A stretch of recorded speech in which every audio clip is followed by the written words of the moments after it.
hopefully. Let's see. Hi, Opus family, and welcome to Water Cooler Wednesday. I hope everybody's doing well. I don't think I changed my information on here. So, welcome to November, guys.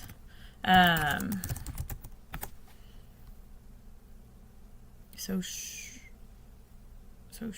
Sure, we're going to go with that. I think that's going to be the right word. We're going to just take a wing at that. Pardon me for not being completely on my game at the moment, but some days it's just like that. I obviously am a little behind, but that's all right. We've got a lot of things going on. So, my name's Kayla. I am the client account consultant here at Opus Management, and I hope that you guys are having a great Wednesday. So we do Water Cooler Wednesdays every Wednesday, roughly around about 12 o'clock, right? That's Central Time. So I am in Texas. We are an Ohio-based company, and we are here to help small and mid-sized businesses function and embrace technology on the level that the larger enterprise corporations have done. So we're here to help you guys answer questions, kind of help you through some of those pain points, find some solutions for you that help you elevate your business to the next level, right? So this month, as it's November, we're going to talk about social media. Since I've been I spend quite a bit of time on social media with clients and working through some of those things. So whether that's wherever you're watching us from on your live feed, whether that's LinkedIn, Instagram, Twitter, Facebook, any of those things, there's a couple of things that I just want to be sure that we kind of talk about and touch base on, because there's some things that are... there are some aspects that aren't used properly, and so let's talk about kind of some of the basics. And today, we're going to kind of focus a little bit on Facebook, just because that's a pretty broad platform. We're seeing a lot of generated suggestions and a lot of AI come to life on social media.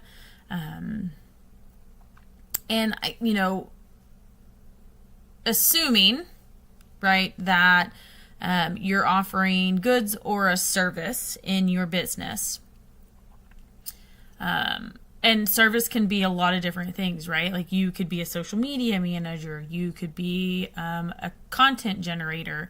You could be, a promoter or a brand rep, or you could, sell your goods and be dealing with promoters and content creators and those kinds of things. And we've spent a lot of time this year talking about branding, and not as much the specific platforms themselves. So I'm going to start this by telling you that the platforms change regularly, right? So if you came in and you said, hey, Opus Management, like I want you guys to manage my social media,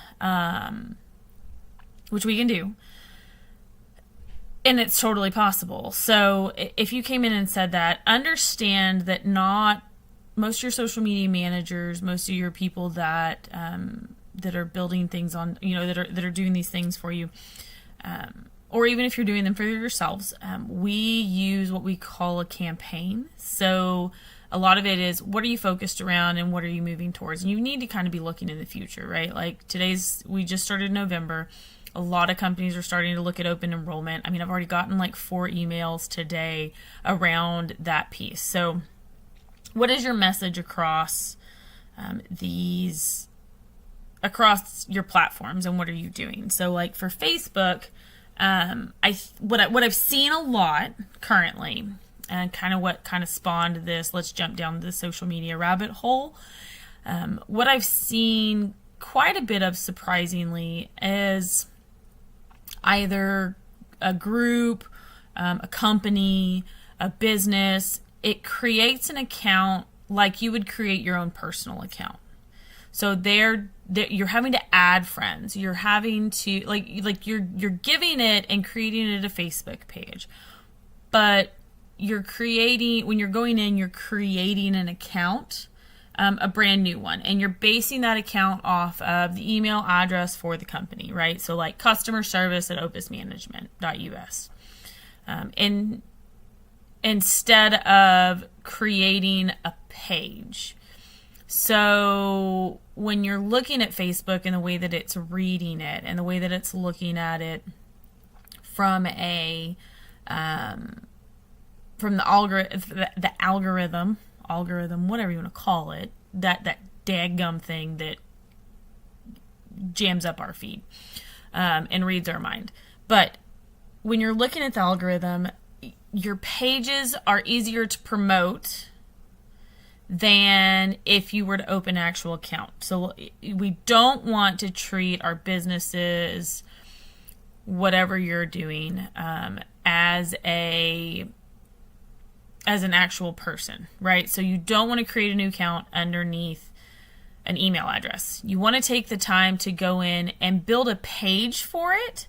And you can build separate ones. And especially like for me, if you're very unniched, you're not doing something specific, go in and build a page for each of those, right? So if you've got, you offer dog grooming services, in-house or pet sitting services, that can have its own page.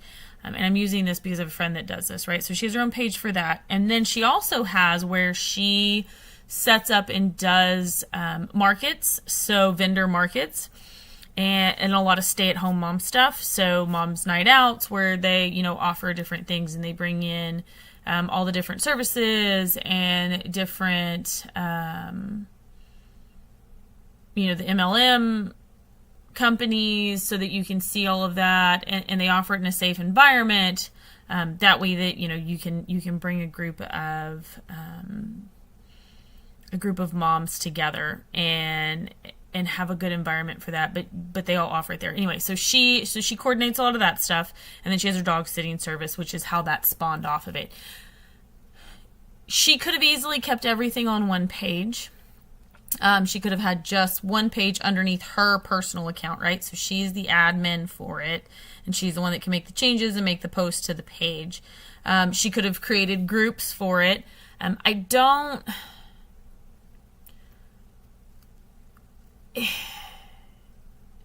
Groups work for certain things. So like her vendor business would be an okay idea to open up a group in, or to have a group for the vendors that attend, not the guests that attend, but like the actual vendor. So everybody that has a business that comes in and set up, like she could have a group set up under the page, her vendor market page, sorry. So that way that the vendors could ask questions of each other, and not be posted on the wall. And it's just the way that the pieces of Facebook work, right? So groups are kind of like where you can have a hive where you can ask the questions around. That way everybody sees it.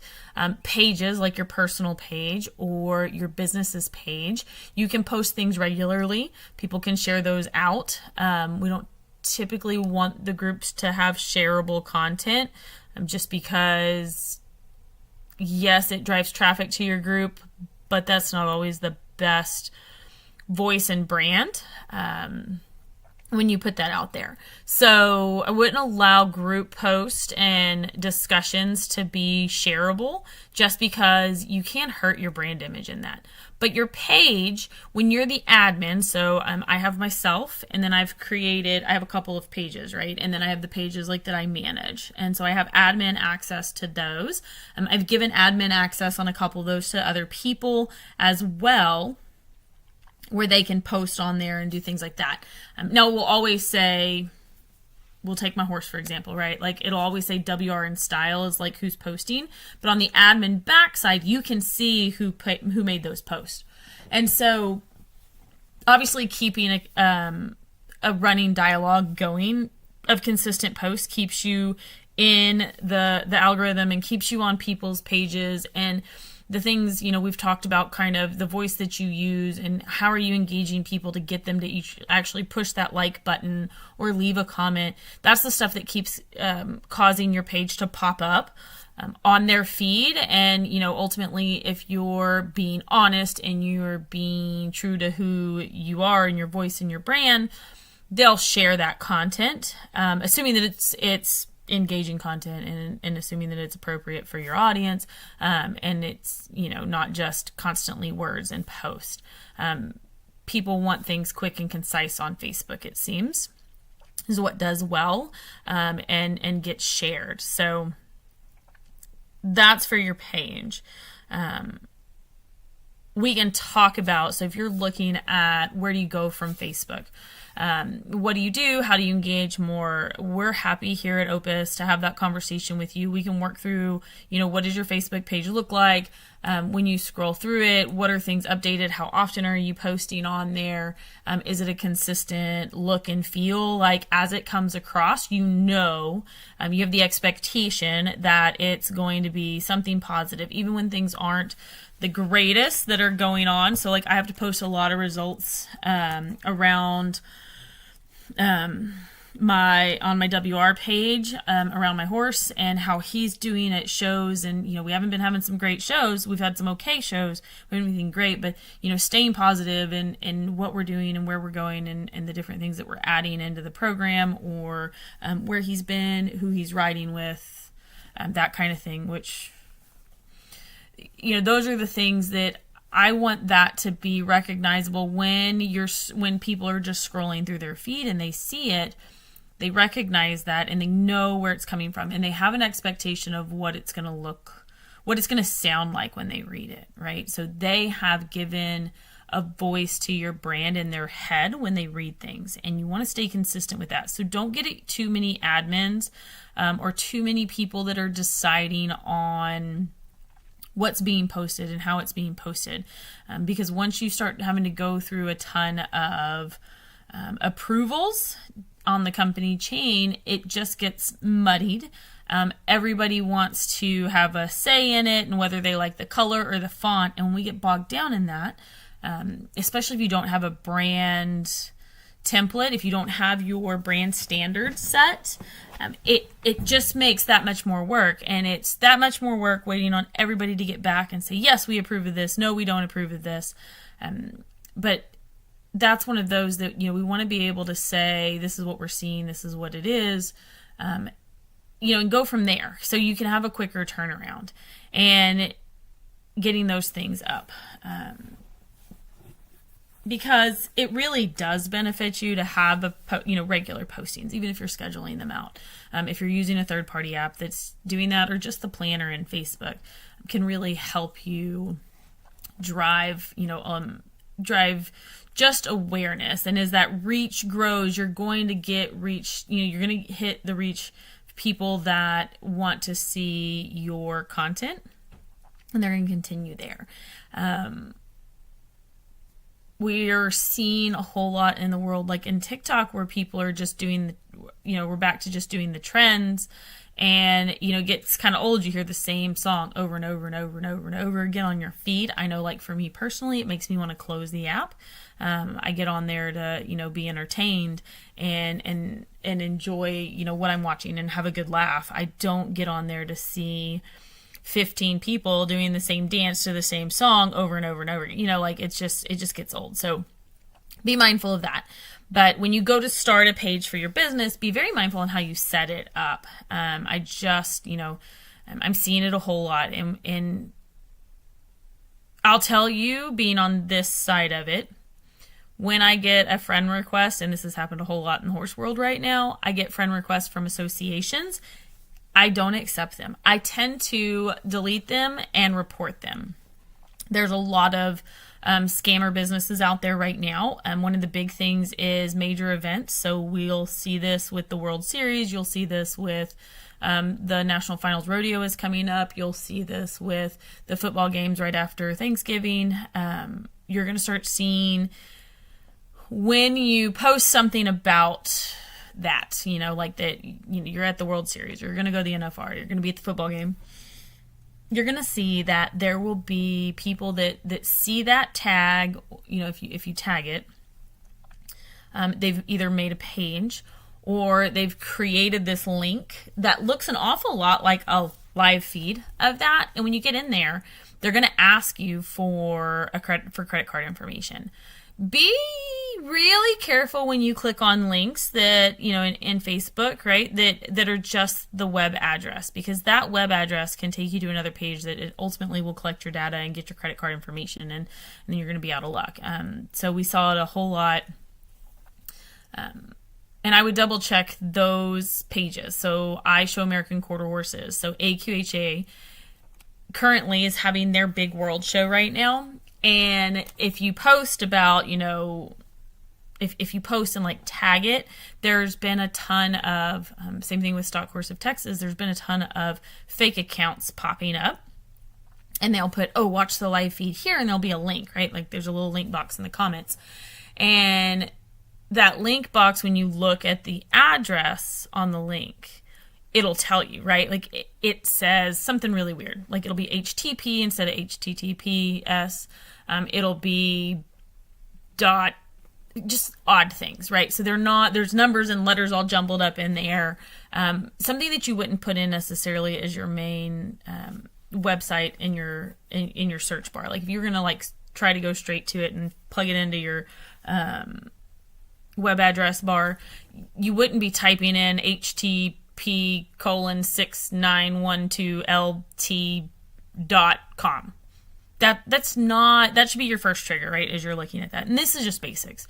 But when you look at those links, pay attention to what that web address is when you're on that site.